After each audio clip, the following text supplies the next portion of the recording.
They got it. Yeah, there we go. All right.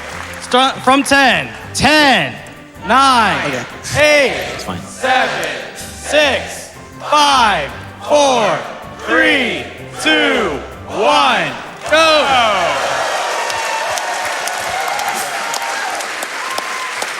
Hey everyone, welcome to AGDQ. There was a bit of like pre-run introduction that I wanted to do, but I forgot as the opener. I you have less time to do that. But basically this early game is rapid fire, so there's gonna be a lot of stuff that we gotta get out of the way. So I guess we'll get introduction out once we've passed like the first 3 levels. So this is a very movement intensive 3D platformer. Most of the things we're gonna be doing in the run is based off of movement and movement exploits. Right now, you're seeing us collect some yarn, which are collectibles that unlock new hats, which give us our hat abilities. That's what the game is about. The first one is the sprint hat, which is by far the most useful one. We'll be using it for the entire run. There are 3 useful movement exploits associated with it that allow us to go even faster, and Doka will probably explain those at some point. Yeah, I'll explain. That's Doka, by the way. When the time comes. Hey, what's up? Yeah, I'm Enhu, by the way. So right out of the gate, this split is one of the hardest in the run, so if Doka, you want to go ahead and take this. Yeah, so instead of going and turning on the lights and going to the next level as normal, we're going to go to the left and take a short trip out of bounds, and then clip back inbounds using a trick known as lag clipping, where if you Ready for stretch? use the game's graphic settings to cause lag, and then buffer a ledge grab during the lag, you'll actually just clip right through the floor. So these levels right here are time rifts, and they're kind of similar to some of the hidden levels in Super Mario 64. They're typically really, Super Mario Sunshine, sorry about that. They're typically really short levels, so we're going to be going into a lot of levels like these throughout the run. Yeah, we're pretty much gonna play every single one of these levels that are available to us. Okay, so yeah, I'm flarebear. This is Enhu. I'm the 3rd place runner of this game. He's 2nd place. On commentary, we've got Doka, who's actually the record holder for this category. Funny enough. now. And and Afterimage, What's up? who is another top runner who's been playing for a really long time. We have a bunch of wonderful community members on the couch. All of these people are very skilled, and we're very blessed to have them here, having this many people. So this level is one of the biggest detours that we do. We're just going to be collecting a ton of yarn in this stage so that we can get some of the hats. We need a lot of yarn in this run. We end up making 4 hats throughout the game. Right now we have the sprint hat, which, as you can see, it lets you run. And if you jump when you're holding sprint, it replaces your normal jump plus a double jump with one single front flip jump, where you don't get a double jump, but the one jump you do get is way faster. And there are uses for each of those. And now we're making the brewer hat, which is a little projectile hat. It'll help us speed up fights and mainly used in bosses and stuff, but there's some other uses for it. Once we've got here, though, the rest of the stage is just like us scaring this Mafia guy away until he gives us the timepiece, basically. And you can read some donations here if you'd like. Great. We have a $1,050 donation from Failboat30. Says, a hat in time has been a life-changing game to me, and I'm so proud of all the attention it's been getting. Here's to a great GDQ. We have $100 from Dinsa, says, happy 10th anniversary. Here's some more boop shenanigans, by the way. Yeah, you can both play with every timepiece, and you'll hold down. Oh yeah, so by the way, an important piece of information. The reason that we went out of our way to clip into that secret level in the spaceship is because of the routing in this game. So in the first 4 levels of this game, you're locked out of entering any other world until you beat them. So you have to do this, and then you have to do the Mafia Town boss fight, which is the 4th stage. The thing is we want the ice hat to do a quick kill on that level, and it takes 8 yarn to get, and we need to get these other 2 hats first. So that means if we were to do it right away, we would need to get so many yarn that it ends up being way faster to do that time rift. And then once we've done this level, we will have 4 timepieces because of it. So we can go into the 2nd world without having played the boss. So we delay it until later on in the run, basically. And now we've got a big segment of downtime, so. Maybe I'll take this time to explain why we play on this patch. And one of the biggest reasons we do is because of the boop emote added in the DLC 2, Yakuza Metro. And it's a little emote wheel where you can just do a bunch of taunts, and one of them is called boop. And it's a really important emote for the run, and it's used heavily throughout the run, because when you use it, not only does it cancel all of Hat Kid's animations, but it also temporarily disables collision at the end of it. Wait, that was really blurry. Hurry up, Blair. All right, I barely made it to the text in time. Let's go. So yeah, you're gonna see repeated use of boop in this run. Oh, yeah.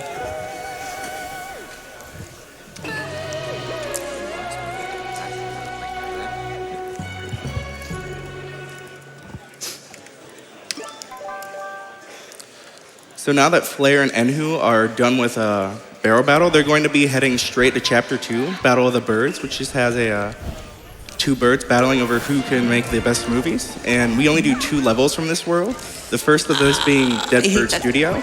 And this is a really, really fast-paced, movement-heavy level with a few skips here and there. And because of that, it's a very difficult level in the run. Oh, no.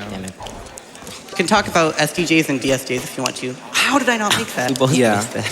So I guess I'll bring up SDJs first. SDJs are one of the main movement techs of the sprint hat, where if you release the sprint hat trigger and then jump immediately like the next frame, you'll be able to keep your double jump with sprint speed. And that allows us to do a lot of movement exploits we shouldn't be able to do.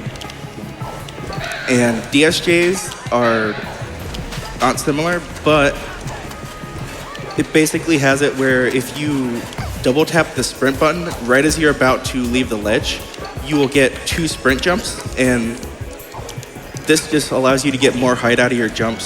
So when you need height, you'll want to go for DSJs. When you need distance, you'll go for SDJs.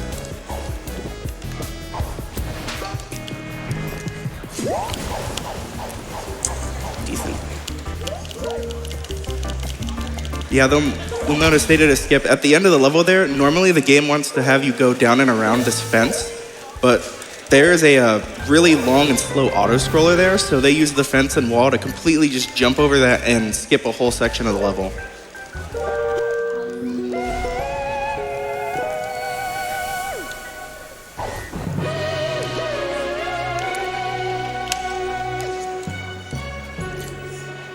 So we only play 3 levels in this chapter, unfortunately. A couple of the later acts in this are way too long for it to be worth it.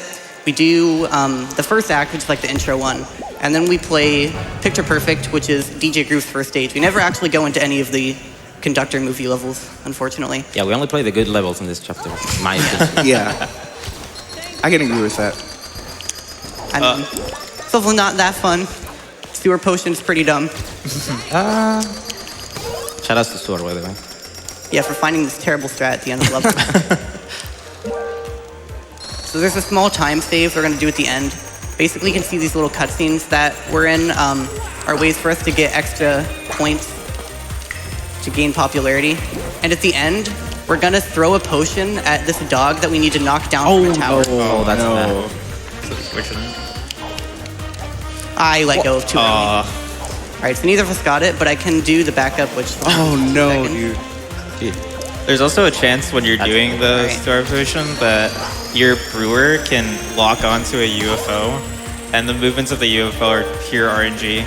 It's unfortunate. Yeah, so you can just get denied 2 seconds for no reason if he eats in your way. But basically what you do there is you throw the potion at the dog, you hit the cutscene, which freezes the potion in the air, and then you unfreeze, and the potion immediately starts moving it again and hits it instantly without you having to travel to it. If you go fast, you can like make it in time without like your point counter resetting, and you only lose 2 seconds. But if you don't go fast enough, you lose like 6. Stinks.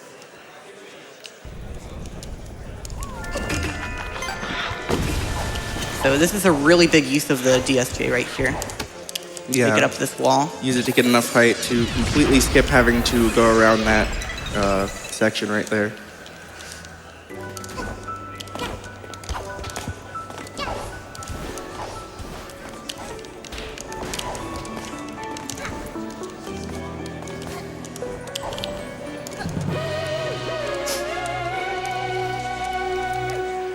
Is this a good time for some donations? Yeah, go ahead.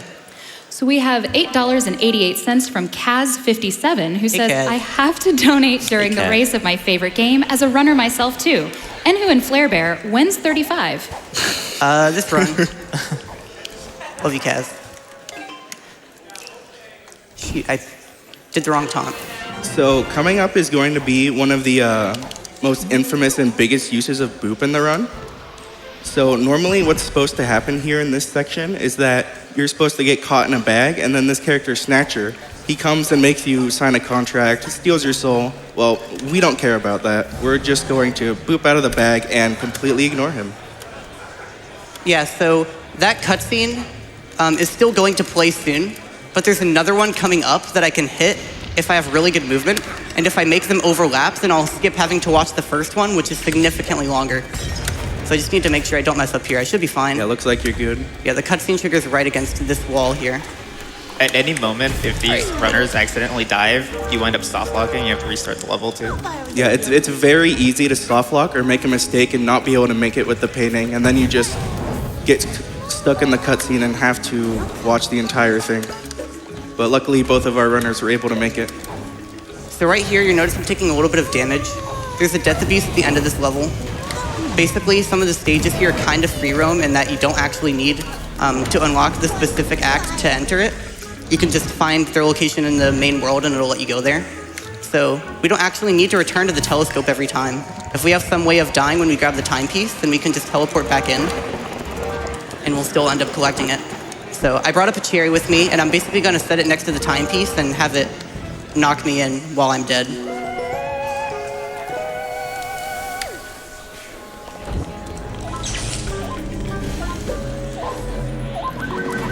Like so. Nice.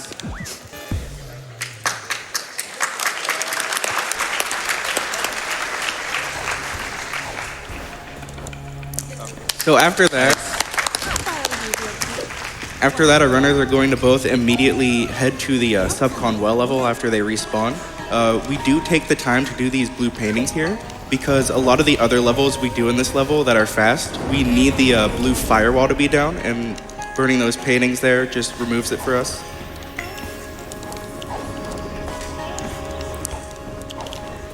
Getting a bit more yarn in this level. We get a ton here. There's just a bunch that are in a path next to each other. Here's a cool dive, by the way. Yeah. Geometry is funny. Not So geometry. if you dive between a space where you don't bonk and there's like enough space for you to fit your head in between there, the game will just push you up a great amount of distance. And it's enough to clear the well there. Yeah, the trajectory it gives you is really stupid. So we have the hook shot now. That's very useful. You're going to be seeing us use it for the entire rest of the game. It's pretty much the only badge that we ever obtain. So I'm going to go for a cool trick with water here. It's pretty hard, so I might not get it. But basically, water can refresh your jumps, and it's dumb. I got it. Okay, Nice. got it. That's actually pretty hard. Yeah, that's a really hard basically you trick. can use it to refresh your jump, and you can keep a dive boost speed out of a jump thanks to water. You'll notice normally you're not supposed to go up this way, but with a careful placement of jumps, you can just basically chain hook shots and use the wall to get up to the top way quicker than you're supposed to. I'm gonna mash jump and dive here because you can move a little bit before the cutscene starts for some reason.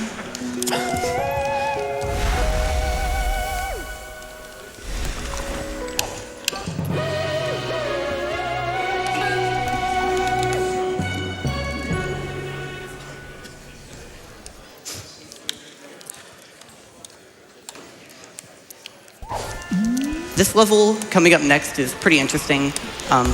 This level is a really good example of how keyboard, even if you're a controller player, is pretty much necessary to play this game at top level.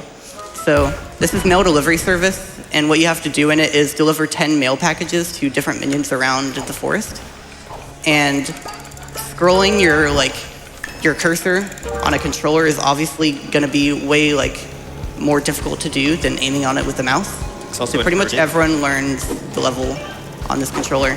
There are way more uses of keyboard in this run where you pretty much need to use it for an optimal time, but this is just a really good example of it. I'm very controller hybrid in this run. Me and Enhu basically are the players that swap controllers the most in this run. Yeah. Yeah, pretty much nobody plays this level on controller. Not only is the cursor slow, but the controls are also inverted for some reason.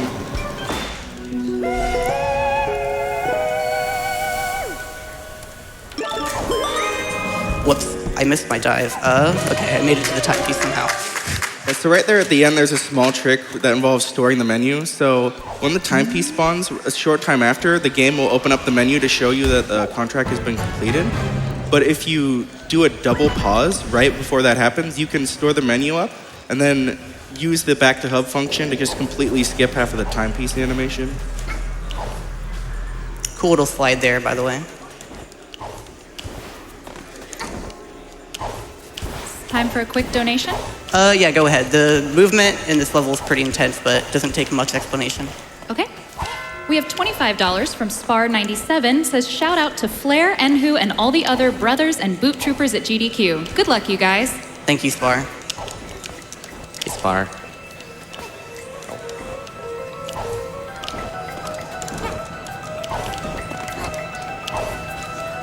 Got $25 from Traz. Says 10 awesome years of games done quick, and here's to 10 more years. Good luck to all the runners, and a big thanks to everyone behind the scenes.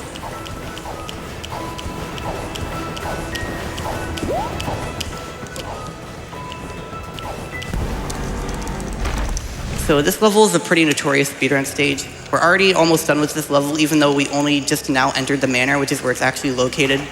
Since the start of the game, there was this little hole put in the wall here that allows you to skip the entire stage. Who knows whether it was a reference to this stage being a terrible speedrun level in the beta, or just the fact that it's like really, really frightening and kind of like a lot different from the rest of the game in some senses. So. One thing to note out is that in this level, when you go through that little hole, there's actually this cutscene that shows you the chest, but if you jump on a door that you can't see, you can just jump over the cutscene trigger because it doesn't extend too high up. Yeah. Forgot to mention that thing. Unnecessarily long. Yeah, cutscene is way unnecessarily long. Oh, I forgot to put on the hook shot. So now the runners are going to be doing the 2 timers of the world. We actually saved Toilet for last because it makes it so that we don't have to watch an extra finale fill up, which saves a little bit of time. Yeah, every time you clear an act, it shows you that you're getting more progress towards the boss level, but we're not playing the final boss here, so we don't want to watch those fill-ups. It's like 3 seconds each. I'm not making this cycle. No, you can still make it. You could have made that. It's not the correct movement, but I'm still making this.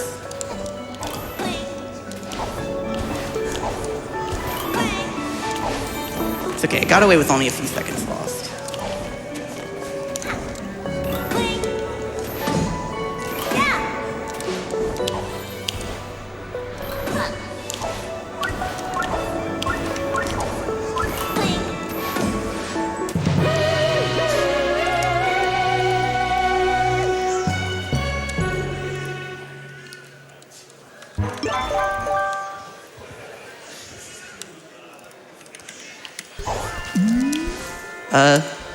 It's not something I'm going for. Only Enhu here actually does it, but there's the first instance of a pretty interesting mechanic in the speedrun coming up called an ice hat slingshot. I did not make the ice hat yet because I don't go for this ice hat slingshot, but you'll see him do it in a moment. Yeah, and I guess I'll take the time to explain that. So in this game, there's a mechanic with the ice hat where if you use it while on a steep enough slope, you'll slide down it at very high speeds. Oh, that's interesting. And if you release the hat trigger button and jump at the right time, you'll be able to get your double jump out of it. And it's actually the fastest form of movement in the game. It's a bit sad though, because it's a little underutilized, but we'll use that a few more times in the run. We'll use it whenever we can. You got time for one donation here. We have $5 from Toothy. Says shout outs to Wordy Water Wall Clip. Hey, Toothy. Hey, Truth. Good luck, Enhu, and Flare, I suppose. Toxic.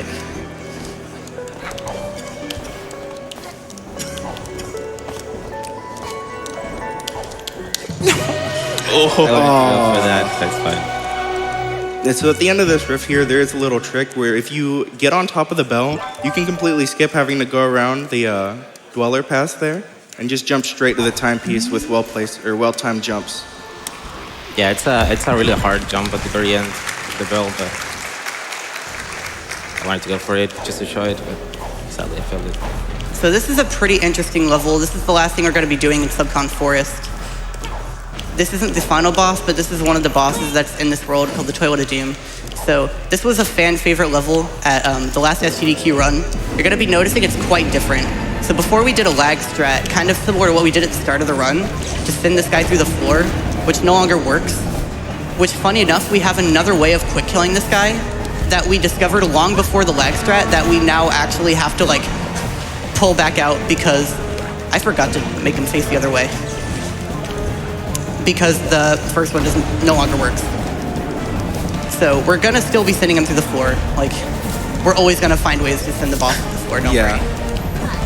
Every single not boss letting in you this game can be sent through the floor. Not all of the bosses. Yeah, this is also like the first instance of like kind of heavy RNG, I guess. It's not that heavy, but you can lose like up to like 6 seconds. Oops. Okay, so I'm setting up for the quick kill here at the start of this phase. I'm gonna need silence here, it's a sound key.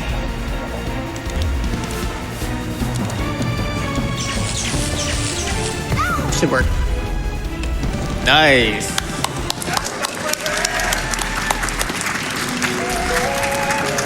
Should work too.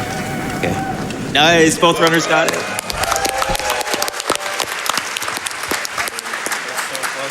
So with a well-timed forward input, you can basically just juggle the boss on your head and off of the cherry, because when the boss does that attack, they only have collision with the cherry. So if you take them off it, they'll just fall right through the floor and hit a death plane.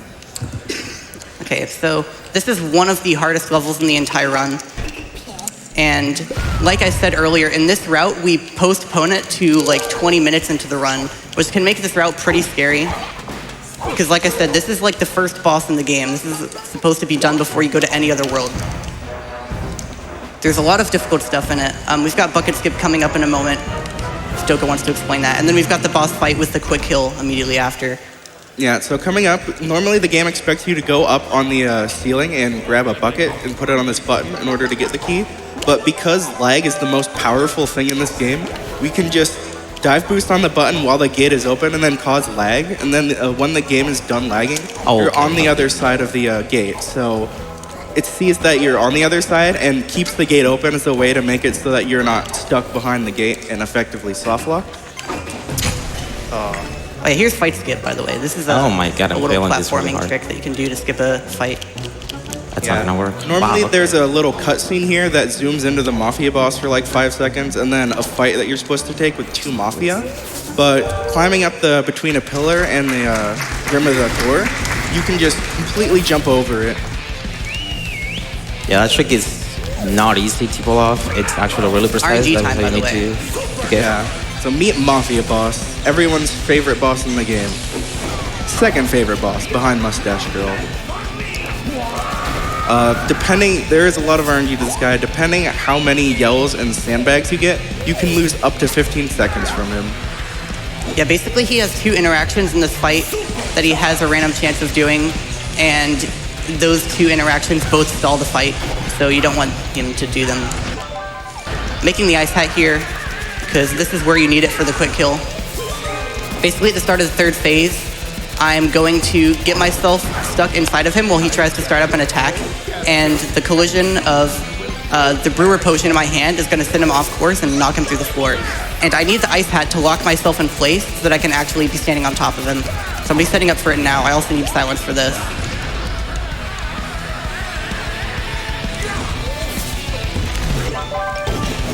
Nice.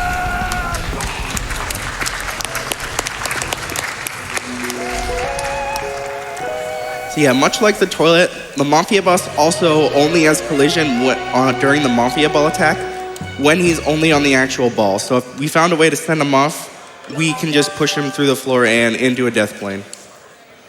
Once again. Oh yeah, and because we needed to swap language to do that lag strat, the rest of the run is now in German, so enjoy. Going to Golden Vault now. Nice. Good job.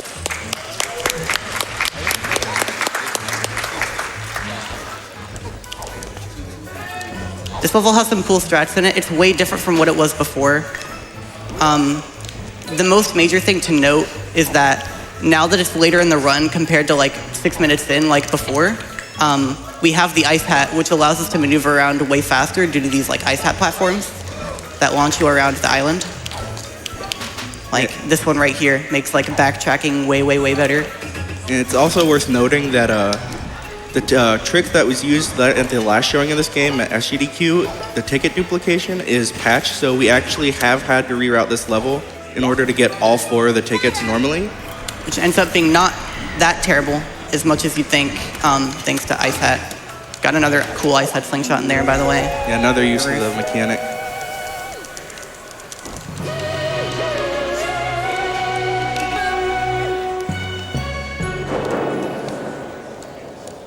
Good time for a donation? Yeah, you can get one. We've got $25 from Steampunk Q. Says, hello GDQ! Hat in Time is one of my favorite games from the past decade, and it's so cool to see it kick off the marathon. Good luck to Enhu and Flarebear, and may the best kid win. Boop! Thank you. So, going into another time rift, not much to explain here, but I just need to not mess up so that I can make a fast cycle.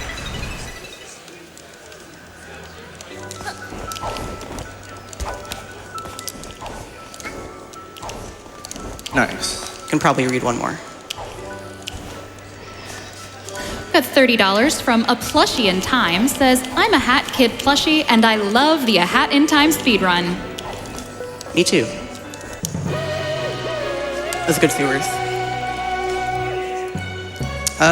One more, why not? We have $10 from Shiny Pokes. A Hat in Time is my favorite game of all time, and the first game I ever did a speedrun for. So to see 2 of my favorite runners on the stage is really exciting. This is also the first game that I ever did a speedrun for. Got me to where I am now. This is one of the most movement-intensive levels in the run. Not only that, but also because we're going to be using damage warping a bunch, any mistakes that you can make will end up losing you a lot more time than usual. I'm going to do a 1-frame jump here so that it doesn't update my position on the floor. And the reason for that is that I'm going to get myself soft-locked under this, and it's going to look for the last place that I stood and move me back to the start. So that's a teleport, basically. We call it a stuck warp. I'm going to do another one here. You can notice that I am standing on the floor in some places, yet it won't update my position. That's because props like these don't count for that, so that tree doesn't count as a safe spot. These platforms don't count as a safe spot. Faucets don't count. Pretty So now I much can like do this again. pretty much like everything that animates doesn't count. Like the ice hat platform doesn't count. So Here's a huge ice hat slingshot, by the way. yeah. Ooh. This is the backup. You can do a cooler version where you hit the balloon and fly all the way to the faucet, but I didn't get all the height that I needed. Wow. This is still decent. It's a pretty tough trick, to be honest. Yeah, it's probably the biggest use of it in the run. Say that saves the most time. It looks the coolest too. Yeah, for sure.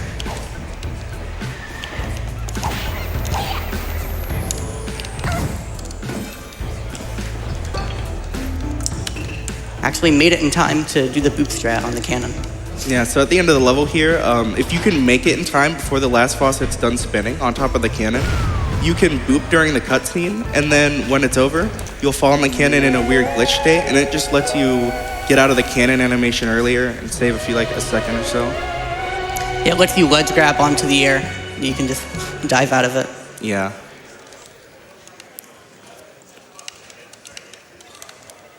Got another time rift coming up next, and then our last Malfi Town level, which has some cool stuff in it.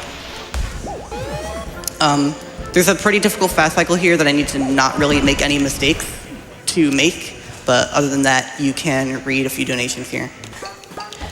Sure. We have $20 from Tobu. Says, let's go Enhu and Flare. Let the bonk gods have mercy on you. Hey, Tobu. $15 from Konasumi says, hello, Boop Troop. I've been looking forward to this race for a very long time. I really wish I could be here right now. You all have accomplished so much over the years, and it's incredible how many jaw-dropping exploits and tricks were discovered. Thank you for all your hard work and tremendous love for the speedrun. This game and the Boop Troop community have brought so much happiness and joy into my life. I'm thankful for you all. Thank you so much, Kona. Kona's one of the best people in this community. Definitely, for sure. He's a legend. Wish you were here. Love you, Kona. Wish you were here, Kona. He's also the person within the community that's probably been around for the longest of anyone. He's kept up with this game since its earliest days, like long before the game actually came out. So this is cheating the race. This is a pretty notorious speedrun level. Basically, we're going to be racing this Mossy guy who's riding a rocket, and we have to beat him on foot. So normally you want to get a hat called the Time Stop hat, which slows down everything except for you. But if there's any level that you need to go fast in to beat, then leave that to us. Yeah, this is a very notorious run killer for new players when they start running this game. Yeah, at a lower level, learning this game, or learning this level can be really hard.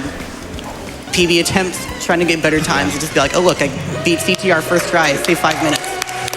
It's definitely one of the biggest hurdles to come over if you're trying to learn this game. Yeah, by the time you've learned to beat this level consistently, I promise your movement will be significantly better.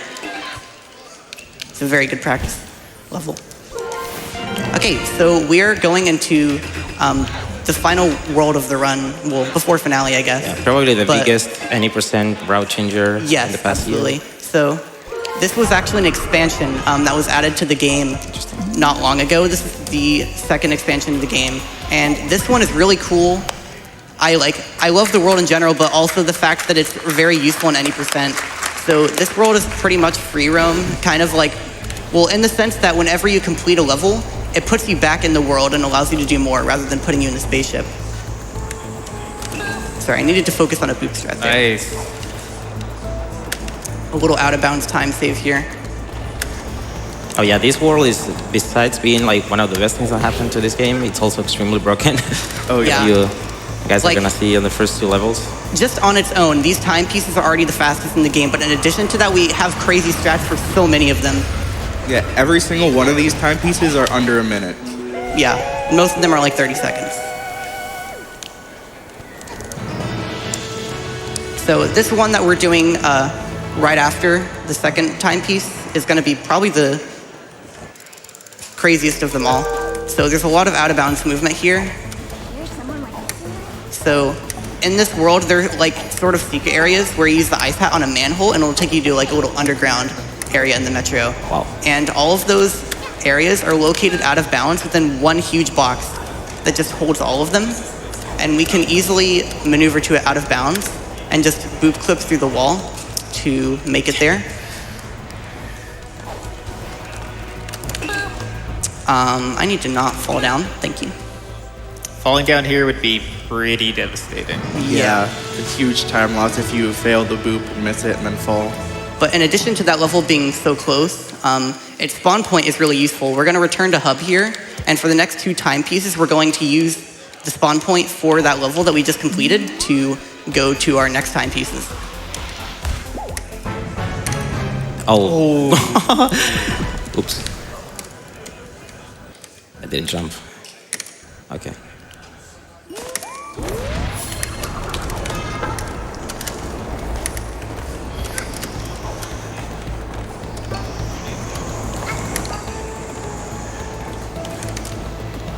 One of the nice things about this game is that the controller swapping is pretty nice in that like it just takes one input to switch around a lot, which is great because it's used a lot on this level in particular and the next one. Yeah, since I have to stand on that train for a few seconds, I actually swap controllers mid-level. Just is more comfortable for me to do the starting strat of this level on keyboard. And yeah, we're gonna do that one more time. It's gonna look exactly the same. There's a damage plane that'll warp us to the next timepiece, basically. That's right next to the one we just grabbed. So we do this movement 2 times in a row.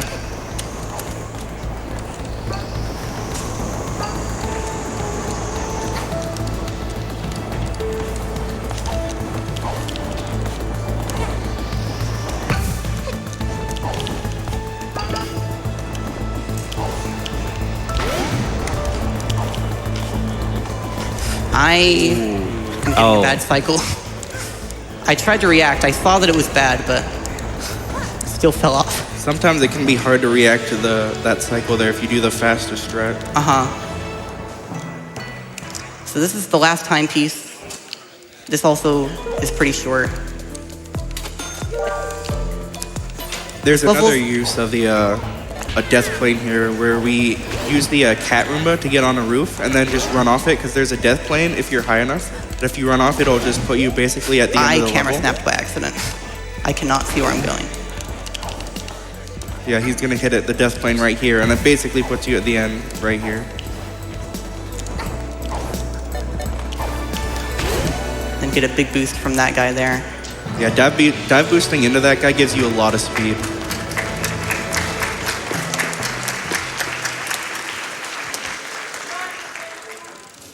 And now we have 25 timepieces, which is pretty much the win condition for the speedrun. All you need to beat the game is get 25 in whatever level order you want, and then go to finale. So now that I've got 25, I'm in this little segment where Mustache Girl comes to the spaceship, steals all the timepieces, and uses them to make her own Hell Castle world. And we have to go stop her because that's not fun. Is the only level where you get to play as Mustache Girl. And a funny side note is that she can't run up walls or climb ladders for some reason. Yeah, she does not know how. Yeah, her movement stinks. She's like way worse than Doka. That's why she gets destroyed in like 5 minutes. So there's a pretty important uses of the triple jump coming up right here. That's one thing we haven't covered. There's a variant of the double sprint jump called the triple sprint jump, where if you let go of sprint after the first jump, you can get 2 normal jumps in addition to a sprint jump. And that's the most prominent use of it. You use it to get over that gate and avoid having to do the puzzle, which basically just checks all your hats to make sure you has them. But you can just, with a triple jump, basically jump over it and ignore it. Okay, so there's gonna be a big thing to explain here as I go into this level. So the last time this game was shown off, there was a huge out of bounds skip that allowed us to ride on the roof of the entire level. And at the time, it was called the biggest skip in the entire game. And you're gonna see very soon that may not actually be as true as you think. So whenever we were no longer able to perform the trick, we had to, route the actual gauntlet itself and see what the best time we could get without the trick was. Turns out it's not actually that much slower at all. Like, you can get times literally 10 seconds slower than what we used to without the out of bounds strat. And to be honest, it makes it a lot more fun to play. It's harder to learn, but there's some very intense movement. It's pretty dynamic. There's a lot of difficult strats that you can go for if you feel like them. But I'm just gonna make sure I don't die while taking some damage warps. Something that makes this level even more intense is that when you get to the fight, you need 1 HP so that you can attempt to get a Death of Beast strat, but you can only get it if you get lucky, because this level is a lot of luck. So do you know 1 HP? I got stupid wall climb. Yeah, that's really annoying. Sometimes you can just be walking on that platform and it'll make you wall climb because the raising platforms are really wonky. And if you don't react to it in time, you're probably going in the lava. And going in the lava there, since there's no floor under it, it'll send you back quite a bit. You have to do a lot of movement. Small little sequence break there. Okay, I'm taking my last damage boost. Yeah, so you saw that Flare just jumped over a gate. Normally, the game expects you to fight these 3 owls in order to lower the gate, but you can actually just sprint double jump and get on top of one of the lower parts of the gate and just completely bypass it. Oh my god. That was so close. I almost died there. Okay, so I'm entering the fight now.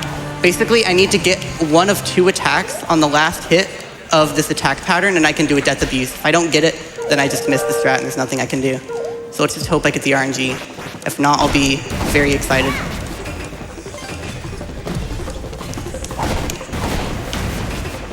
Timepieces. Woo! Oh, by the way, so that wasn't the attack you wanted. That's the one attack that ruins the strat, and the timepieces woo is a joke where I shout at the top of my lungs because I got that on PB Pace one time. Yeah, let's see if Enhu gets the RNG for this. Ooh. Oh my gosh. That's the new one.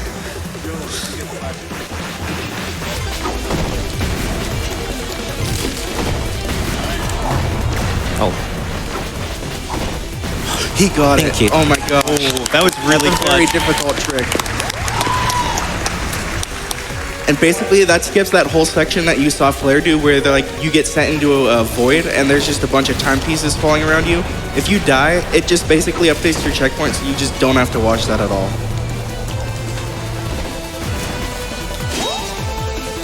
this is pretty close now. Just realized. This is a really close race. This will get down to Cherry and last phase RNG. He's on the floor.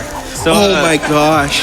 This phase of the fight is called Cherry Phase, and it's really notorious with RNG especially because the amount of cherries that you get are based on RNG. But not only that, one of the mysteries of this game is that Worst for attack whatever different. reason, because she's in this like little barrier, sometimes the cherry will explode and she won't come out of the barrier like she's supposed to. And there's other times that she'll teleport like underneath the map as you saw before. So it's a pretty Sometimes they rough won't. phase. Sometimes they just straight up won't even give you a chair. That's true. There's a lot of things that can go wrong here. One of the most devastating things is that in this entire phase, she can just disappear out of the map. It's called a yeet. And basically, you're in big trouble if that happens. You lose pretty much 5 minutes of time because you have to restart the level and do everything all over again. But it's really rare. Yeah, this is really close, by the way. This can go either way. Yeah. Depending on the last So close. phase. I'm on RNG. 37 pace if I get a good final phase, which can be really hard. This final phase is really intense. It's all about counting the attack's inner patterns that you can predict what the last one will be. There's one attack in particular you need to predict and go for a double hit on so you can like combo her. And I have to hope I get good attack patterns for me to go for that.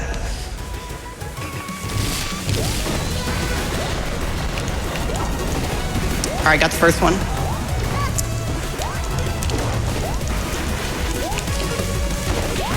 Oh, Oh, and who got the worst I opening got the worst attack. fire energy. Yeah. I have to wait here, but this is gonna get a double hit. I got a 37. Nice. Good job. Oh my god, I got the worst RNG in the last Yeah, and phase. who got the worst RNG.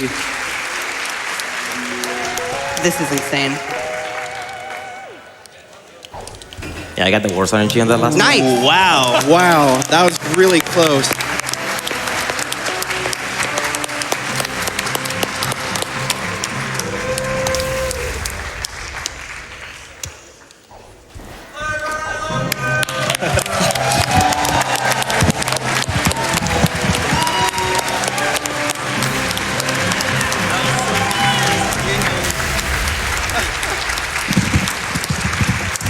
That's a hat in time. All right, so that was a hiding time. I hope you guys enjoyed that. Yeah, Um, 37 isn't a really good marathon time. Low 38 too. I'm Yeah. glad that was so close. That was better than all of our practice races went. That was incredible. That was really good. Well, this community is like still growing. We actually had a lot of runners since the release of Yakuza. But we expect a lot more runners to come. Hopefully, if you guys enjoy this, this is actually pretty fun to run. Yeah, so if you're interested in this, join the Booth Troop. It's linked in the Discord tab on speedrunner.com for this game. There is a lot of stuff going on. There's actually an insane community project in the works right now. Does this username and Epic Yoshi Master doing wonders for the game right now. But yeah, I hope you enjoyed. I'm really glad we got the opportunity to show off this game again at its peak when it's like so much different and so much faster. This is 9 minutes faster than the time I got at the last time that I showed this game. And yeah, to have it also is like to kick off the 10th anniversary of a GDQ event. That's just insane. Yeah, that was so crazy. Thank you so much. Thank you so much. That's all for us. Have an amazing rest of your week.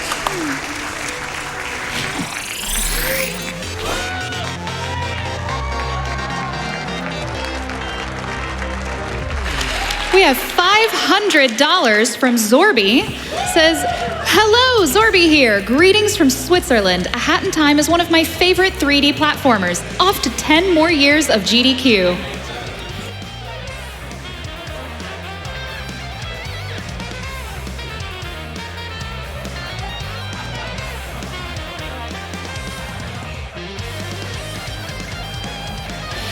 Mr. Bucket has donated $50, says, getting some early love in here for the great cause of cancer prevention, especially close for me at the moment as my aunt is currently getting treatment for breast cancer. So let's play some games and do it quick.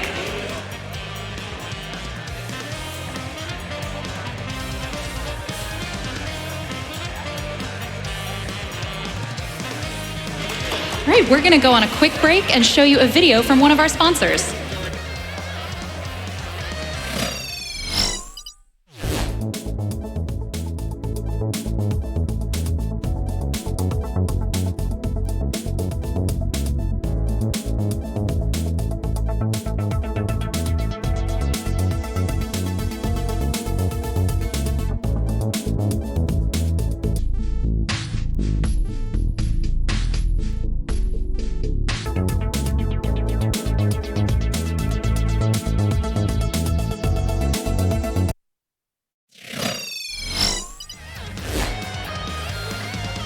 And we have a $10,000 donation from the Yeti.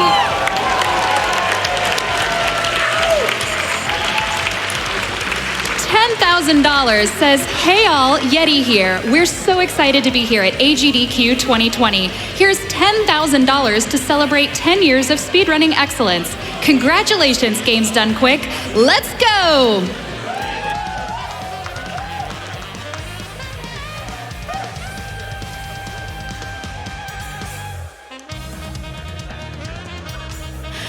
And that's gonna do it for me. I'm GhostBird. I will see you guys later.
Hello, AGDQ. My name is Crunchy Lex. I'll be back with you momentarily to do the whole proper getting to know you, but right now, we'd like to hear a few words from Twitch, who is powering this event.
Good afternoon, Speed Friends, and welcome back to Awesome Games Done Quick 2020. My name is Crunchy Lex, and I'm going to be your pal behind the mic for the next couple of games. It's been a few months since I saw y'all last, but I'm always so happy to be back here, and honestly, I did miss you all. You can't see it, but I'm making a heart with my hands.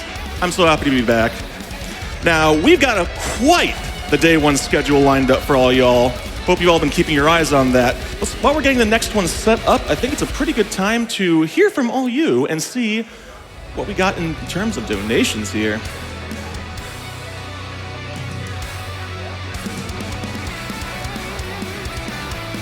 All right, we got $40 from Speed is Life. This is the first GDQ I've watched live and just had to donate. Good luck to all the runners. $150 from Oliver. Happy 10-year anniversary, GDQ, and good luck for the runners. Oh, I've just received word. We've got an interview lined up for all y'all's enjoyment, so I'm gonna go ahead and toss it right on over to them. And welcome everyone back to, I am lounging, I'm having a good time. What's up guys? Welcome back to AGDQ 2020. That's cool, we get to say that. The 10-year anniversary of GDQs, and we kicked it off with an absolute bang. I'm joined by Enhu and flarebear. You guys put on absolutely insane show. I believe there was a 14-second differential in that race. You said that was the closest race you guys had since you've been here? Yeah, by far. God, Yeah. I find that happens so often on stage where everything is just, the dress rehearsal and never works out, and then all of a sudden you get here, and it was meant to be. It was meant to be. You guys were that close. That was a fun run to watch, absolutely. I want to just first kick it over to some clips here, looking back, and I just want to talk about the general movement of this game. This game is so insane to watch. I imagine it's got to be fun to play. I want to ask both of you, what is like the single best aspect of moving Hat Kid across the screen to you two? Pretty much, the sprint hat exploits. Like I said, it's kind of a weird answer because we have 3 of them, but it's pretty much like the combination of the 3. We have one movement exploit that allows us to get the most distance. We have one that gives us the most height, and then we have one that gives us something in between. Anytime you're like learning or finding strats for a new level, you basically just like kind of have the ideas of like where they're useful in your mind already, and it just feels natural to apply them. So that's pretty useful. And I mean, you've also got like dive boosting, which just allows you to go fast on a flat surface. The movement in general feels like really fluid for an indie game. Yep. It's really satisfying to play, but especially using the sprint side is what makes this game like the best to play in my opinion. I want to talk a little bit about other speed games because obviously speedrun savvy, movement speedrun savvy runners like yourselves. Outside of Hat in Time, it's obviously very good, top tier movement. Give me 2 or 3 other speed games between you guys that you think are also in that top echelon of great movement and speed runs, whether you like to do them yourselves or watch or whatever. Something I think that makes like movement enjoyable to play or watch in a speed game is just when you're playing a game that has a really high skill ceiling. Yes. Those are generally the ones that are, you know, especially for spectators watching people that have put many hours into it, can become really cool to watch. 3 games, just an example of 3 games that I personally have experience playing or watching is like Celeste has an insane skill ceiling, obviously. Yep. I run that game. You're going to be running it later this week. Sonic Adventure 2 Battle is a game I've run that has an insane skill ceiling. And Sunshine movement's pretty cool. I was going to say, I know a lot of this game is spiritual successor to Sunshine, so I imagine you both have dabbled in it a little bit. Yeah, I will say Celeste, Sunshine, and Odyssey too. I like to watch Odyssey a lot, and I think it shares like a lot of similarities to this game. I feel like it's a combination between Sunshine and Odyssey in a way. Yeah, absolutely. Just a lot of good choices you guys threw out there. Make sure you guys check out all those speed games. I want to talk a little bit about the fact that we have almost like a rookie versus a sophomore here in this at this event. Enhu, this was your first ever time on stage, so was there a lot of nerves going in? Was there a point in the run where you felt like you settled in? How were you mentally going into this? I was very nervous at the beginning, but as the run kept going, I actually like settled in pretty well. I think I managed to like actually play at a level that I'm satisfied with, but there were some stuff or some tricks that I felt that I'm not really. I'm kind of disappointed that I failed them because I usually don't fail them at home, but Yeah. Oh, trust me. As someone who has failed tricks on GDQ stage, you did way better than most of us. It was the standards through the roof. Yeah. Flarebear, as a sophomore going into this, a second-time runner with Hat in Time, did you feel like it was easier coming in this time, or was it still just nerve-wracking? Well, to be fair, the first time that I ran Hat, it didn't really feel that nerve-wracking either. Nerves wasn't really something that I struggled with in the first place, but it is something I'm proud of this run as an improvement in particular is my ability to play well while talking. Yeah. That's something that I focused on a lot, and I definitely improved a significant amount on that. I put out a run that I'm very satisfied with playing, and yeah, second time it just felt way more natural. I felt very comfortable being there. I mean, I usually do, but Ice water in the veins. And great job on the commentary there. Yeah, it was. I would not be able to talk while doing all that stuff, not at that kind of level. So I want to kick it out for one more clip from you guys. We got right here showcasing. Yeah, so right there, right at the beginning of the clip, just the routing aspect of hitting that, that nozzle there at that part of the level and then connecting it into taking a damage boost and then warping yourself back. There's great movement. We talked about it in speed games like this, but there's also anything with MacGuffins. You got to also route out what are the fastest MacGuffins? What's the routing aspects? What's the glitch exploitation? Just the routing in general. For both of you, do you feel like, where is your place in the Hat in Time speedrunning community? Do you feel like you're just you enjoy just being the top runners, cranking out runs? Do you like routing this sort of stuff? Are you a glitch exploitation finder? Where would you guys place both of yourselves? pretty much for me, I've never, most of the time, been the guy to actually discover things that are used. And that's just because we have so many talented people that are on the case, especially Doka. Doka, the person commentating our race, pretty much finds, so much of the stuff that we use on his own because he just has a gigantic brain for the game. I guess, my place is, I'm active and I'm always interested in, working on new things. So anytime there's something, that's been found, I'll always try and be there to, make improvements from its first, version of the trick to something that's more consistent and comfortable to perform. Absolutely. I would say I'm more of a top runner as well. I'm not really interested in finding glitches or maybe exploring the game. I have found some really useful stuff, but really unintentionally. Yeah. But hey, those are the best ones where you just accidentally fall through a floor or something. No, oh, wait a minute. Yeah. Basically those kind of things. But in general, I enjoy more playing this game and enjoying using the exploits that Doka, Yoshi, and many other members of the community find. It was enjoyable watching both of you up on stage. I have one more question for you guys. This obviously, people throw out the term, oh, this was built for speedrunning. Hat in Time is one of the first games I would say legitimately they were thinking about the speedrunning community and making it very speedrun friendly. What would be both your number one tip to any dev, indie dev, AAA dev, whoever, wanting to make a speedrun savvy game, a very speedrun friendly game? In my experience, the best thing is basically you don't want to go out of your way to tailor the game to speedrunning so hard that you're asking hey, speedrunners, please play this. This is a speedrun game. Yes, this is really good. Yes. The thing is you don't have to build your game for speedrunning for it to be a really good speed game. The main thing that helps, in my experience, to have in a game is having a way to be able to practice it really easily. A good example is a game like Celeste, actually. Any game you can make practice tools for, but a game like Celeste is if you want to practice the last screen in a 6-minute chapter, well, good thing you have checkpoints into the game that you can just go to the menu, select at any time.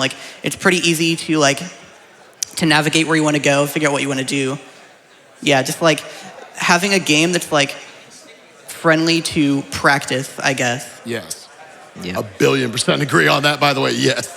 For you, Enhu? I will say it's really good to keep a balance between both communities, maybe the casual community and the speedrunning community when you're building this kind of games, because there are times where I don't know, maybe glitches that the speedrunners find that are really harmful for casual players, and you have to know which tricks to patch, which tricks to maybe let him for speedrunners to use. It's actually really good to find a balance on that. Absolutely. and not like patch everything right away for like. You always try to find that balance of where does it actually hinder casual play at all? Because speedrunners actually, by and large, I feel like we're pretty level-headed about that stuff. We know if it's just going to ruin the casual experience, we understand why it's patched out. But if it's literally like only we will find it ever, you know. If it's a trick or like something that like doesn't really affect casual players, I will say like maybe find like a way of like making it into the game that it also doesn't affect casual players, but it also like benefits the speedrunning side of the game. You guys did great in the race, and you guys did great in this interview. Great answers by both of them. That was only the first run of this marathon. We got like 100 plus still to go. We're gonna be kicking it back up to the front for Metroid Zero Mission. Hope you guys are hyped, because I am. Enjoy the show. You're not alone, Spike. I know I'm definitely looking forward to this one. But while they're getting things finished up there on stage with the setup, I'm gonna read a couple more of all y'all's donations. How about $1,000 donation from Salt92,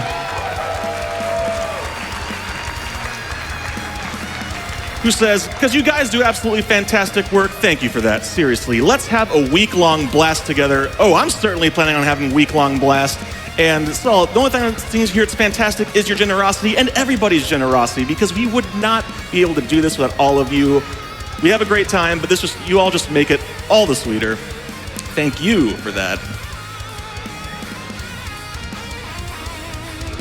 We have $25 from Ace Kage 2020. Let's go!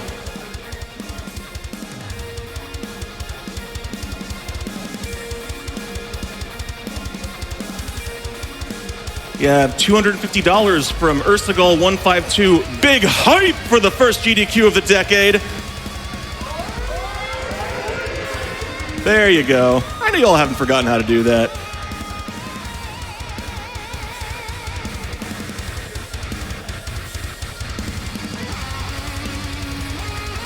Oh boy, friends, have we got a treat for you.